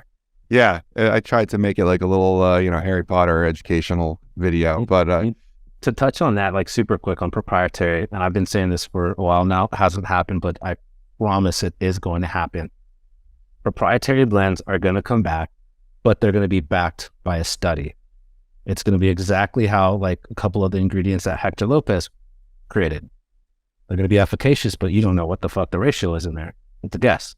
But it's backed by study or studies, so it's been validated. That's going to come back to our industry. Like as the regulatory ramps up and starts literally like cutting so many brands, and like if you're a brand owner watching this, like the regulatory coming down the line it's going to be catastrophic for a lot of people. Good and bad. Saying it for a while. The entry level is going to be non-existent. It's going to be put up to a level where, it's not going to be achievable by the majority of people out there. But anyways, what that's going to do, since there's only going to be so many ingredients that we could utilize, they're going to be put into proprietary blends, but backed by a study to show you that it does X, Y, Z and promote it as such. So mark my word. What do you guys think? All right, it's going to go there. That's the only way left to this. I honestly don't have a problem with proprietary blends in this kind of situation where it is something that makes sense and there's a study published on it. We've ironically had a call out last week on this product called Zendurance, where it's a 5-gram proprietary blend of magnesium oxide and calcium carbonate, and they were claiming that it increased like power output and lowered lactic acid and all this stuff. And it was like, well, this is clearly bullshit. But there are like obviously like I want to say Legend had a proprietary blend in it, and what was the Devastate Scarlet? Devastate. What was the one with the proprietary blend? Legend was proprietary. Well, I don't remember. Crimson. Yeah, Crimson was transparent except for the stimulants inside there. And so in like some specific situations, I think that like you're combining things like I don't think that a proprietary blend of citrulline beta alanine is going to be helpful to anyone, but a proprietary blend of a couple different unique stimulants that are from unique sources that, you're not calling out the standardization, you're not calling out the dosage. If you put that together, you create a really interesting effect for people. I don't like proprietary blends by any mean of the word, but I do think that it makes sense, especially if you think you can then produce a study on it. I guess our question is Nutrex going to be producing studies on their proprietary blends? No, dude, I was just saying that for a future. I mean, ideally, I would love to be able to go there. I think everything in the future is going to have such like stringent regulations where maybe it gets put to that point. Or FTC would like that for sure. Yeah, and is it a good thing? Not for all the people that can't afford it, because all this is just like with anything else pharmaceutical, the consolidation of, or the, I guess, monopoly for the time of everything. For the time being, but is Nutrex going to be really claimsy on their formulas? Because that's kind of where the FTC gets pissy. Yeah, we went very vanilla on everything that you see. And the owner was like, it could have some tea. And with me seeing what we're going to get to, especially domestically and internationally, like I want to say watered down because it tells, there's substance and it tells a good story, but it's definitely not going to be as claimy as everybody out there, Okay, so talking about the studies, I definitely see some of the ingredient suppliers possibly doing that with some of their blends of different extracts and everything. So for the time being, those are the types of proprietary blends inside of single ingredients. Like we recently published a FitNox article, for instance, and that is a blend of 3 things that have 2 clinical studies from like 2017 on it. So that might be something that we see continuing out of some of the ingredient suppliers. But it's going to be tough to publish studies on finished products unless you're just a massive company. At that point, yeah, there probably will be some. Now we're talking to some research outlets that may be able to publish clinical studies for a little bit cheaper using various technology and outsourcing techniques and everything. But subscribe to the podcast on that one. Hopefully we'll get them on and we'll talk about that a little bit more. Yeah, that's the direction. It's inevitable. When is it going to happen? I don't know. Eventually. Right. Okay. Well, now it's time for the fun stuff. Unless you want to get back to Lambos or anything. I'm not sure how much time Ben has. I have a couple comments for myself. I'm not sure if you want to add anything else to the Nutrex conversation or industry stuff. No, anybody watching, thanks for watching this far. I'm really excited to show what we're going to do at Nutrex. And it's an immense opportunity. It was extremely flattering to give this, or to be able to be given such a chance to kind of prove myself. And 2 reasons why I took this. 1, it's because it's going to be a massive challenge. But 2, when I started meeting everybody at the company, I've never really felt at home before. And everybody there they're so welcoming and made me feel like wanted. And talking to the owner, and this sounds kind of cheesy, but it's been a long time since somebody saw the value that I could provide, when it came to a company. So having people that see what I'm capable of and appreciate that was an honor and super humbling to me. So yep, gotta get that out. I'm going to post this and use that song, Stained, It's Been a While. Been a while, Chris, is just one single tear coming out. So how does your mindset shift from being at a small brand like Inspired? And I don't mean small in terms of sales. I just mean like, the mindset where you can be nimble and innovative on a very literal basis, to working at a large brand where you are less nimble and more corporate. How does your mindset shift? Man, honestly, that's going to be part of the reconfiguration, where I'm like you guys. I'm obsessed with our industry, all aspects of the industry. I find it fascinating, the scientific aspect of it and the camaraderie, the combatantness, everything. So I follow it very closely, and I want to bring the ability to be able to pivot on a dime. If something we see is coming out that's going to be relevant, or I could forecast or predict something, we're going to be able to jump on it. So that could be anything as basic as a seasonal flavor last minute that we want to pump out, because we have really good relationships with our manufacturers where we could get a product to market with probably like 6 weeks kind of thing, which, is really fast. So a lot of the things I did with Inspired, I'm going to bring it over to Nutrex as far as like the philosophy of really getting back into innovation and doing cool shit.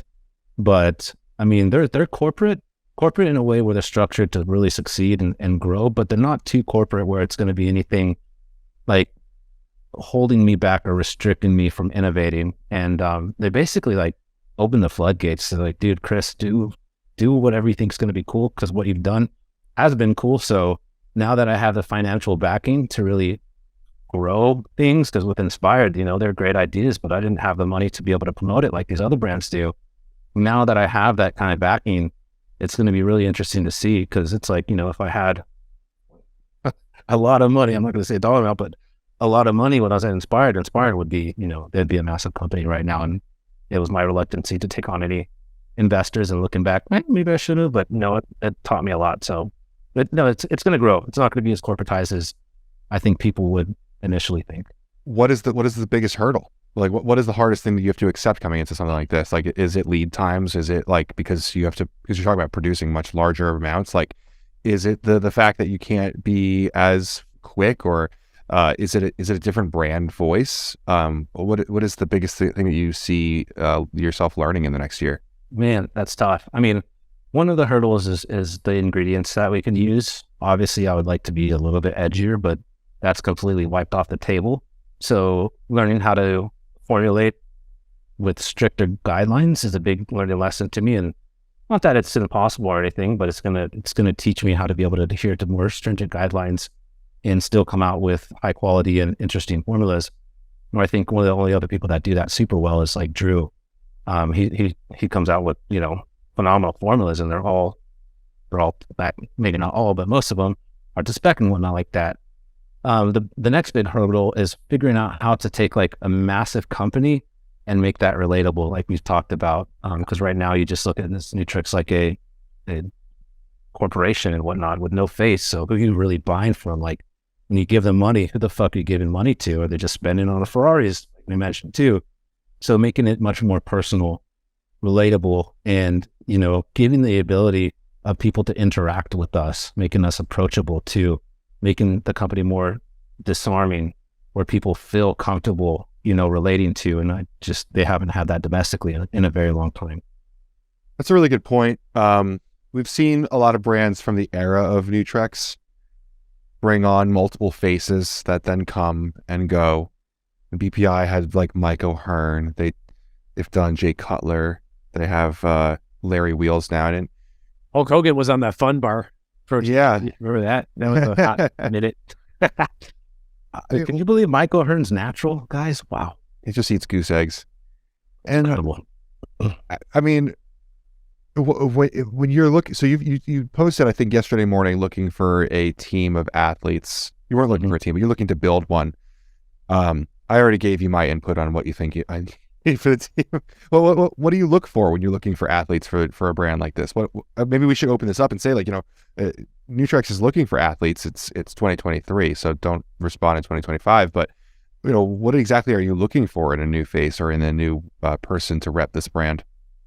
Man, just raw, relatable people, like people that aren't with like, we're going to have some bodybuilders, but I want people that like all of our customers feel like they could achieve to. So that doesn't mean somebody that's not really motivated. We want people to be extremely motivated and inspiring to our audience, but I want like a female or a male to be able to look at this athlete or individual and say like, man, if I work my ass off, I could get there. Whereas, and a lot of companies are getting away with this, but a lot of the older companies still have those unobtainable physiques where it's just like, maybe I'm into it because I like bodybuilding and I want to get jacked. But I would say the majority of the audience out there is like, no way, that's just not achievable. And you really see this in the TikTok culture where, the guys aren't super jacked, but they're really lean, focus on aesthetics and kind of like that zix or whatever the fuck, you call it body. But yeah, and this is going with the whole mood of the company, having something that is relatable to create that connectivity. And that's going to build into like our brand story. So athletes out there, like coaches, like after I posted that yesterday, I didn't think anybody was going to, I got like a flood of people like, hey man, I'd be interested. Hey man, I'd be interested. Or a bunch of girls, saying, hey, I'd love to be able to join the team. Yeah, dude, then I'm not even looking at like followers. I don't care if you have 100,000 or 1,000. If you have captured your audience and if you could provide value to your audience where it's beneficial to them, like that's what I want to do. I want to build a team that provides value like we do to our industry, to their own demographic, and my goal is to bring on people that are whatever base they are and help build them up and empower them too. So not just strictly benefiting like Nutrex, I want to build the individual up and make them something more prominent so they're able to tell their story and hopefully help, other people's lives. It's an interesting point back. So what I got out of that is relevant body types, people who are relatable to normal people who like you can watch, you can feel like you can be a part of that. I like that a lot. I don't know if I necessarily agree with the TikTok body type because I hate TikTok and I hate what's come out of it. That's just our age though. We're just bitter. You're not even old or anything, but you're just bitter. Yeah, I'm old enough, I think, is the problem. I like being 30, like my shoulders and hips hurt and like I'm already angry. You're doing the most bang you up sport there is, dude. So you're going to get banged up. Out of the pan and into the fire. I thought I was going somewhere safer and I went somewhere worse, but yeah, lifting weights. All you're doing is just putting a ton of weights on multiple joints day in, day out, and that's all you do. And we love it. So yeah. Yeah. I know I watch so much of social media today in fitness and I have such low expectations for the industry, but getting to spend time with guys like yourself helps me be a little more optimistic. Because a lot of like, I don't know, anytime I post anything to TikTok, it's like the most toxic return on that always.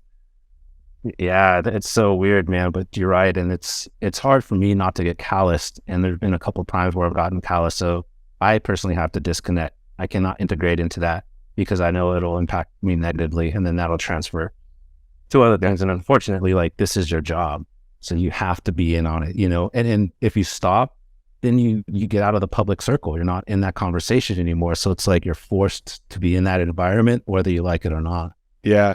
I keep telling Mike, like, I want to detox from social media. And every time I say it to my friends, they're like, Where did Ben go? It's kind of where you make your money, Ben. Like, I don't know if you can do that, but I'm gonna take a week and I'm just gonna post TikToks from my perspective. And we're going to come back. We're going to have like a million lawsuits on our hands. Oh, maybe. I don't know. If you get controversial enough, it has this like inverse effect. Like, right. Our only videos that go viral on TikTok are when I shit on people, and it's like the most toxic reward system. Like, it is.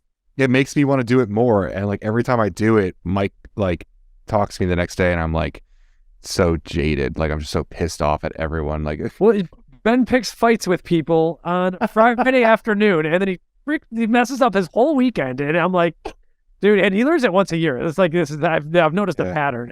And so this past weekend was that. And I joked to my wife, I'm like, yep, Ben forgot. And now he relearned his lesson that he shouldn't be messing with people on Friday. So hey, I used to do that all the time. I used to troll people all the time. And it wouldn't even be me being necessarily like a dick or anything. I would just call people out and be like, hey man, that's bullshit. And then I would just see tons of people be like, like a whole thread on a post. And usually like when I did that, it was late at night and probably a couple whiskeys deep. So I was like, hey, that's hilarious. I would wake up and then see all this. I'm like, God damn it, not again. So the problem is like, we're trying to apply logic.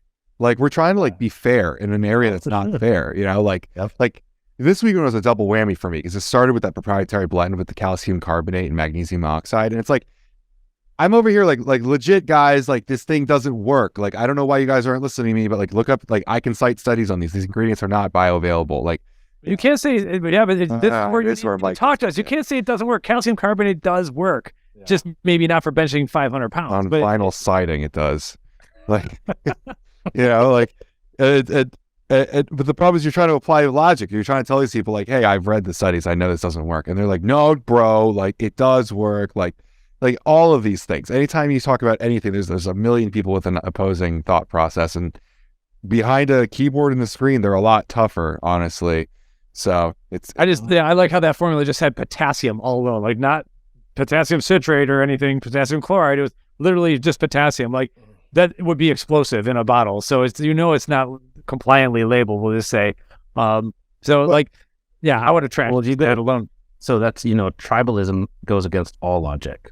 Yeah. So then it's into the psyche of the individual, and you can never win. It's just like religion and politics, and once you go down that road, which I love debating people, I love being controversial and interacting, but you just can't win. I've spent so many times being like, look at what is that? And they're like, nope, I don't see it. And you guys are going to be approached, in that situation a lot more than I am. And thank God. I don't want to.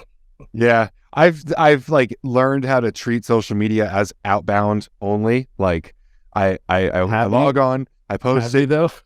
Well, I learn it and then I forget. I didn't say I remember. I just said I learn it.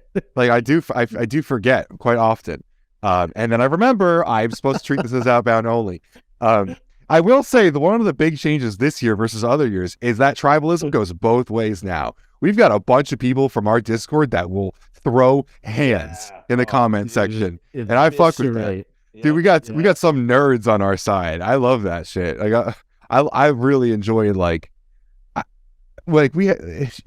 funny thing about like our community is like we speak for a lot of the industry, but every here and there's like a brand that's like somehow disconnected from the rest of the sports supplements. Like I really respect the hell out of like First Form probably has no clue who I am, right? And like that's not normal for a sports supplement. Yeah, or Optimum or someone, yeah. And that's probably not true. Someone there probably knows who I am. But like for the most part, when they're making decisions, they don't care what PricePlow is going to say about it. But it's so funny because like we'll point out like, and I don't mean to rag on First Form, I'm actually a big fan of theirs, but we'll point out like a clear lack of logic in some sort of formulating decision, and the formulator, the owner, will come like ready to like kill someone. And like, no, man, this is why sucralose is going to kill all of us next year. Mm-hmm. And like there's like 50 people in the comments from our side. Like, this makes no sense. Like It's just like this is common knowledge to most of us, but there are some people with their heads so far in the sand that like they're stuck on these like tribal thought processes with supplements or nutrients or whatever. That's the majority of the populace. That I think that's just intrinsic in the human condition. Once we like draw the line in the sand, it's very, very difficult, and you're seeing that now more than ever in every facet of society. What is like your biggest like pet peeve with like supplements? Like what thing do you see people say often that makes you want to scream on the inside, or maybe scream actually, but whatever it is. Man, my biggest pet peeve now is like label compliance. Since I've been doing labels for like years and years, I know exactly how a label needs to be set up. And if I see like SFP or anything on there that's wrong, to me, that completely invalidates the brand. You know, if you don't have any regulatory to at least have oversight of just that aspect, then, you know, what else are you not looking at more seriously? So doing labels, I look at every single label because I love seeing what other designers are doing. And a lot of other, no designer is like meant to do fucking regulatory. Like that needs to be the manufacturer that you send it to. Their regulatory compliance will sign off and say it's good to go. And if you have trademark ingredients, you send it to those places, they'll sign off. So there's a process that I think a lot of brands overstep. And I think that is kind of scary to me because what other compliance issues do they have in the long run? We've stepped up hardcore on that. There's a couple of ingredient companies now that send us labels for checks because we got on ingredient companies. It was like, hey, why is this, you know, supposedly rather premium ingredient being allowed to be next to DMAA on a bottle that says research facts? You see that all the time. And like the brand that you just went after their RTD, you compared it to Ghost. Not going to mention them so they don't kill me anyways, but they use nitrates and they don't have it listed as NO3T nitrates. So it's like, yeah. So, you know, I'm just saying. It's one of those things where like, I'll give him a shout because this actually turned out really well. Derek, after that whole issue, we're going to do a podcast with him actually. He came out and he was like, look, man, I'm a formulator and I have a team of designers and I don't know anything about design. They design it. And while that might point to the fact that he probably needs to hire better regulatory and designers. Do you skeptical on that? Come on. What's his name? I know who he is, but I forgot his name. David. Oh, I mean, every owner sees the fucking label and it's one with that other like oatmeal or something where he's like, it was the designer. There's one owner that has like, every owner has an ego. Oh, I label is the front face of their ego. So obviously you've seen it. And if it was a company other than Ghost, like, okay, it could be a mistake. But I mean, I don't know. I was more so speaking to him not knowing how TLA needs to be shown on a bottle because I don't think many people know anything about what happens when you sign a TLA. No, but I mean, the company that you sell, that you do the TMLA, they give you strict guidelines of how it needs to be appeared, at the logo color, the copy needs and then you sign off and you send them the freaking design itself, or else you can't use it. So people that are using it, I questions, is it even that ingredient? Yeah. You know what I mean? Well, Mike and I have gotten really harsh on some of these companies. Like if you are selling this ingredient as this like premium, like incredible ingredient that has all its proprietariness behind it, it's got all this stuff. Why are you allowing it next to these things? Why are you letting it be devalued in such a way?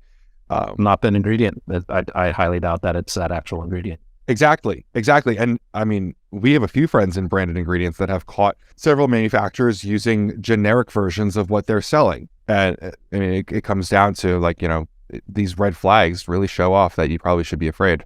The case in point was laxosterone and cocobuterol.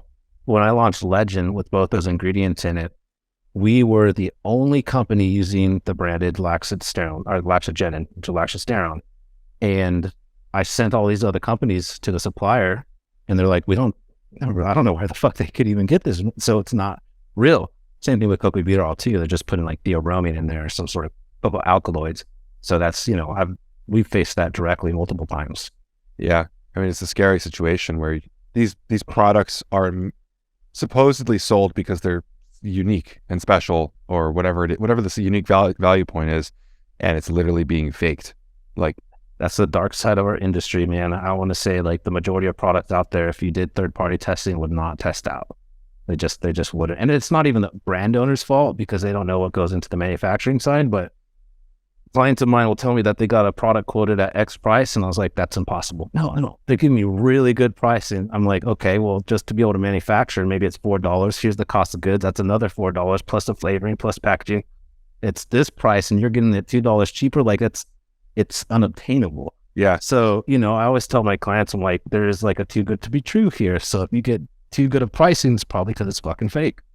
And that's kind of where I was defending Derek a little bit, is like, if you are just that owner, if you're just the guy who picks ingredients, like you're not an auditor of facilities, if you're not, I mean, should you probably learn all of these things if you're going to go on this endeavor? Most likely. I do think that you should.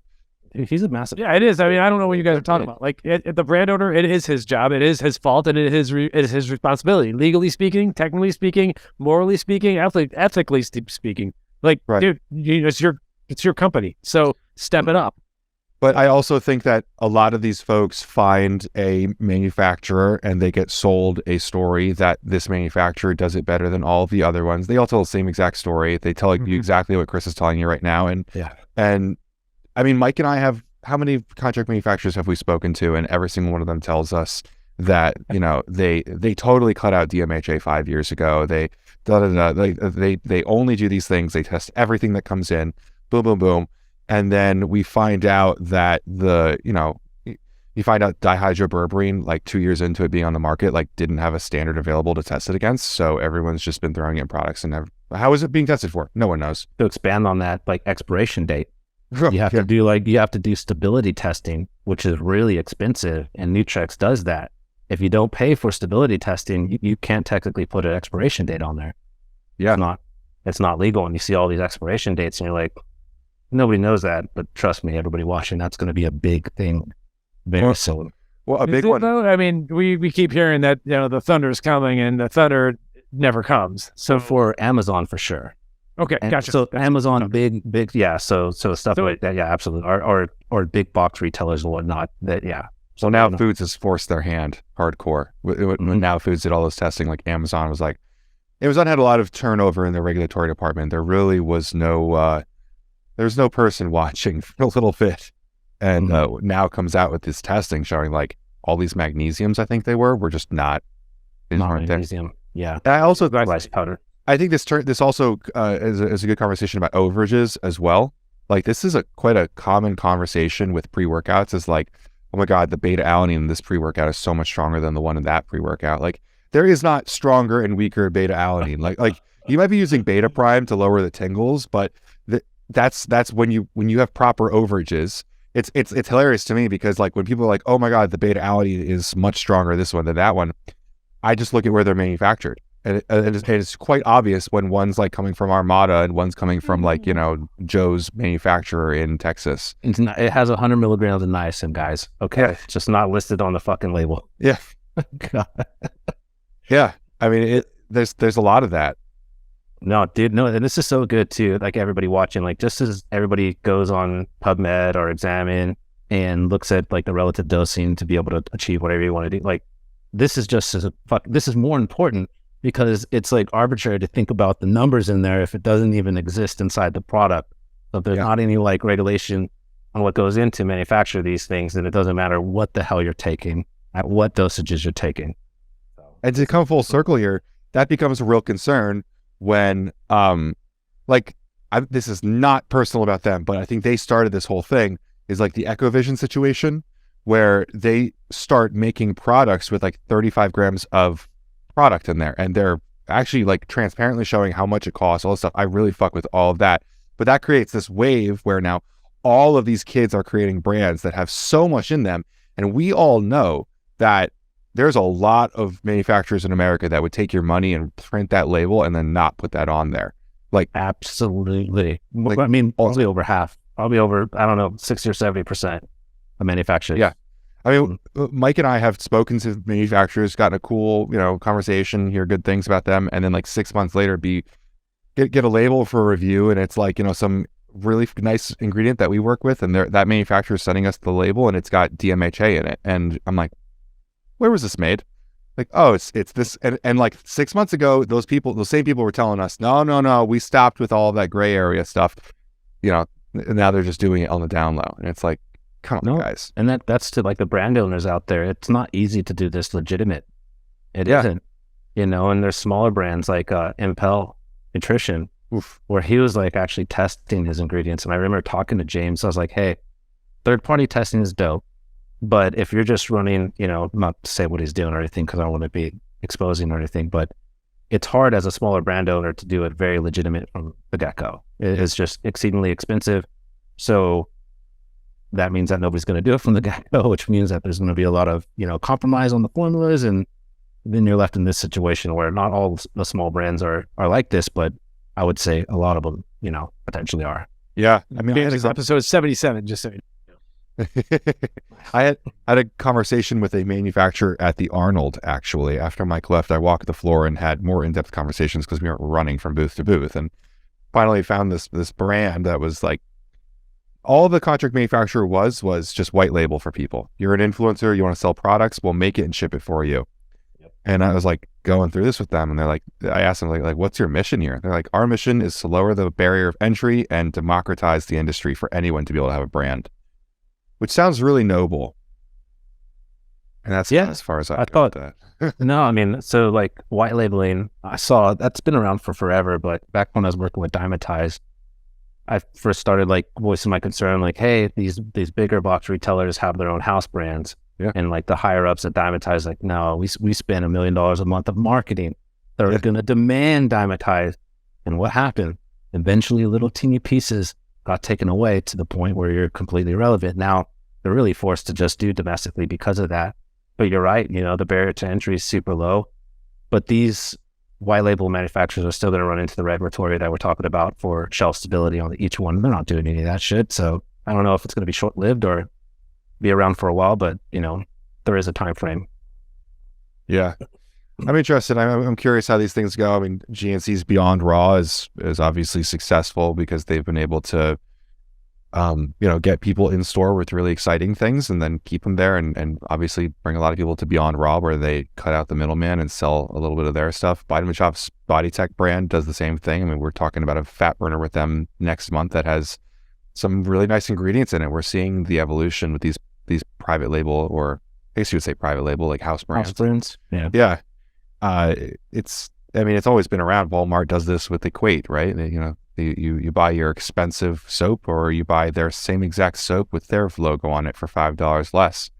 I think this is going to be something that everyone has to deal with, but I don't necessarily see it as a problem because it makes these cool formulas more affordable. Yeah, it's going to be up to the company. If you don't know how to capture and communicate to your audience, then you already lost. Yeah. And so many brands are in this case where they're now like panicking to figure out how to recapture their audience, and they're already going. Well, this is a conversation we had with Nutrex in 2020. It was like they didn't have a direct consumer pathway anyway. And so, I mean, they worked in a time when distribution was king and the foot traffic. Advertising. Yeah. For advertising distribution where literally you print money, and they were making exorbitant amounts of money, and it's everything's digitized now. And now everything's 100% data driven. How far could you segment your customer base into their own individual avatars, and how do you further even segment that? And it's fascinating. I just had a meeting today with a CRM company, and the data that they could, like, how specific you could target somebody was just fucking mind blowing. It's mind blowing, and that's where everything's going. And the big brands, they're already there, but that's where we're bringing Nutrex to. Yeah, we talked with a data and social listening company a couple months ago. That was really interesting. It's kind of scary to see how far in you can dial in on these people, find their consuming behaviors, their content behaviors, how they express themselves. Yeah, I mean, it's obvious. It's been out there for a while. It's just like private labeling, been a thing for a long time, but the way that people are taking advantage of it is evolving massively. And you compound that with AI, and I mean, they'll be able to like specifically send me something of the exact color that dilates my pupils, that raises my dopamine, that's going to highly likely convert. Like that, we are right there. Are you using AI for any of your purposes right now?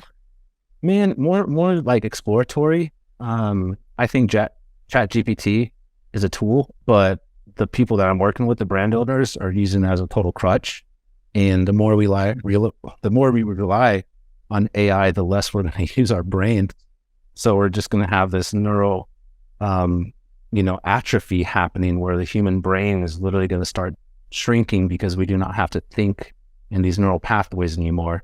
And I'm scared of that. So I don't want to become dependent on it, use it a little bit, maybe for being able to identify our target audience a little bit better and how to be really better serve them, because once we start putting out content, you don't want to blanket send it out to everybody. And Nutrex has a really big email list, which was super impressive. I was stoked on, but they don't have like the targeted database. So now when we segment, we could send out something to somebody that bought a creatine on how to be able to increase their bench strength or something like that, just to like a select group of individuals who've made that purchase instead of sending it out to like 50,000 people, which maybe only like 2% really cares about that stuff. So we're using it for that, but outside of it, like don't get me started on AI. Everybody that talks to me on social media, don't talk about it because it'll ruin your day. I was getting you started, actually.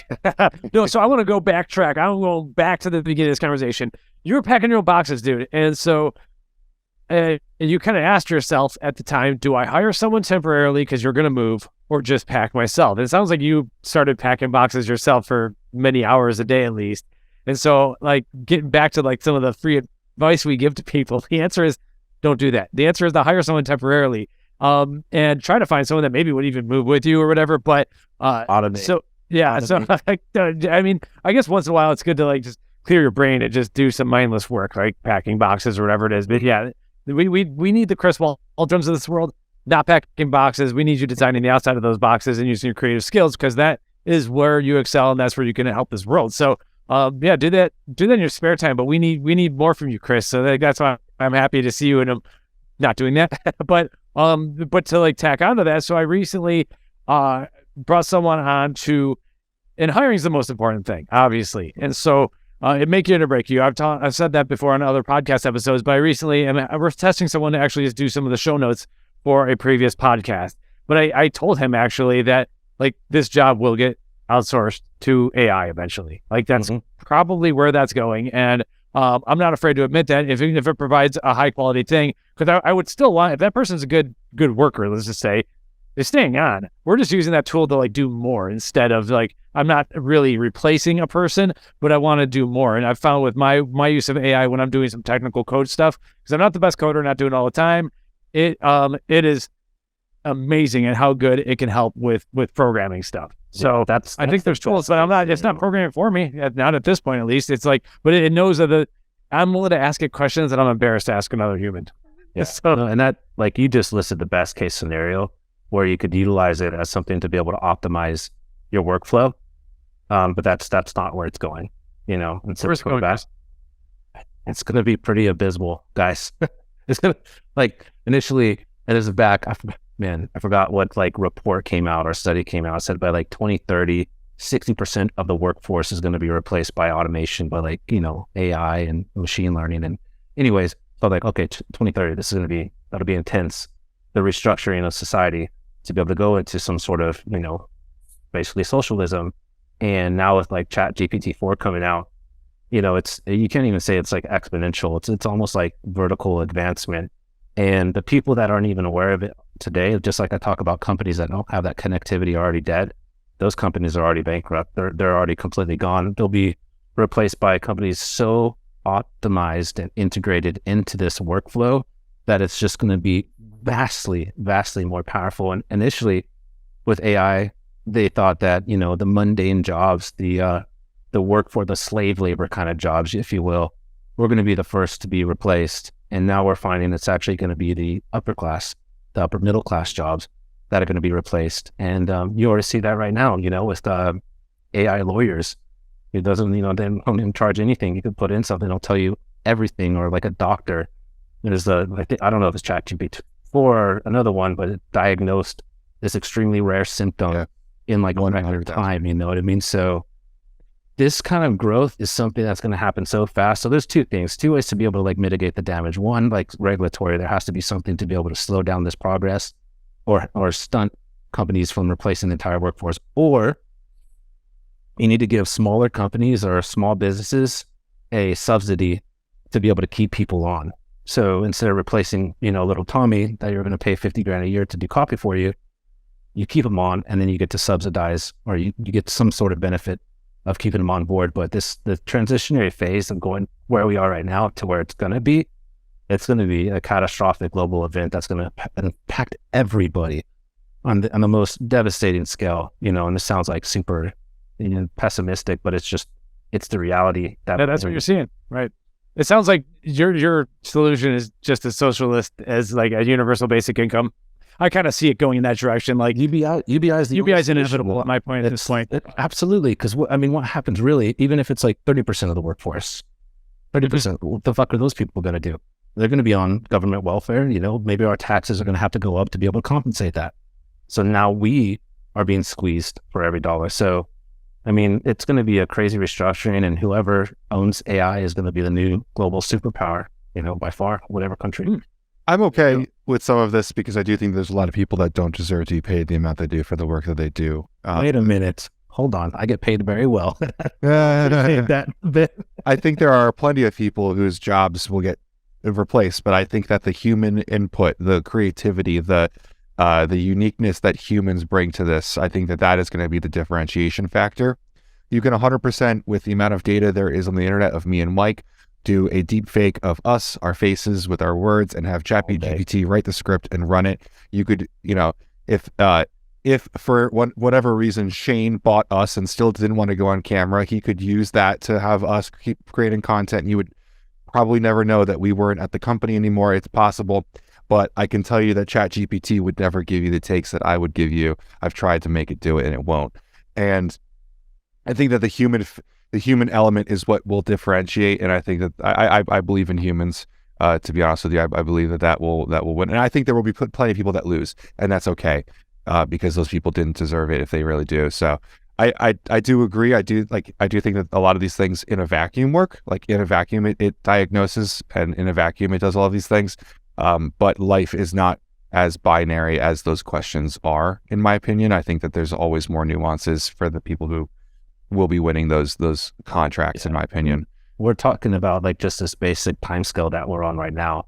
Mm-hmm. So if you go 12 months from now, this is going to be an irrelevant conversation. Yeah. Isn't it crazy? You were worried about Boston Dynamics, remember? I'm still worried about Boston Dynamics.